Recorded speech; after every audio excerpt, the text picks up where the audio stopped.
ठीक है।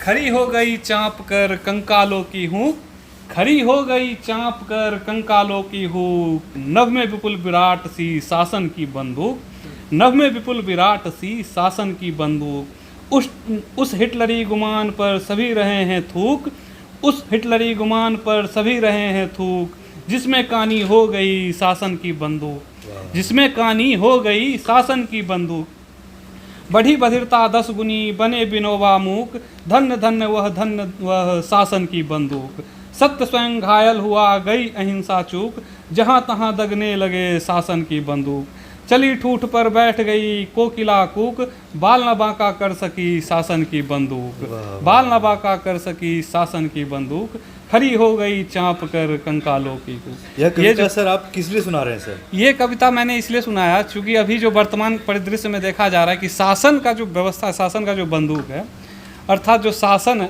है, उसके माध्यम से आम जन को, आम छात्रों को, सामान्य छात्रों को दबाया जा रहा है। उनके अधिकार को क्या किया जा रहा है? शासन के बदौलत छीना जा रहा है। पैसा लेकर के क्या किया जा रहा है? उनके सीटों को बेचा जा रहा है। एक सामान्य व्यक्ति, एक सामान्य छात्र जो लगातार 5 साल 6 साल तैयारी कर रहा है, उसके सीट को क्या किया गया? बेच दिया गया, खरीद लिया गया।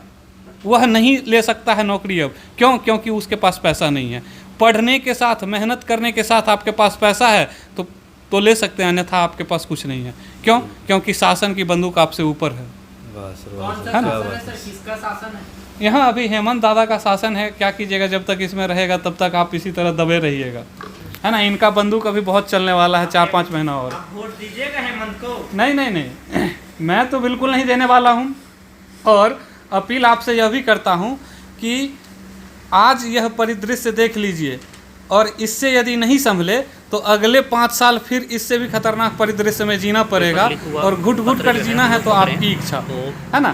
तो मैं तो बिल्कुल नहीं देने वाला हूँ। आगे आप अपना देख सकते हैं।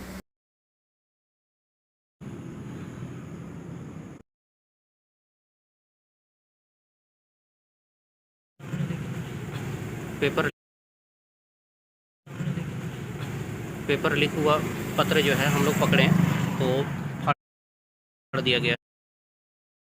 पर पेपर लीक हुआ पत्र जो है हम लोग पकड़े तो फाड़ दिया गया। पर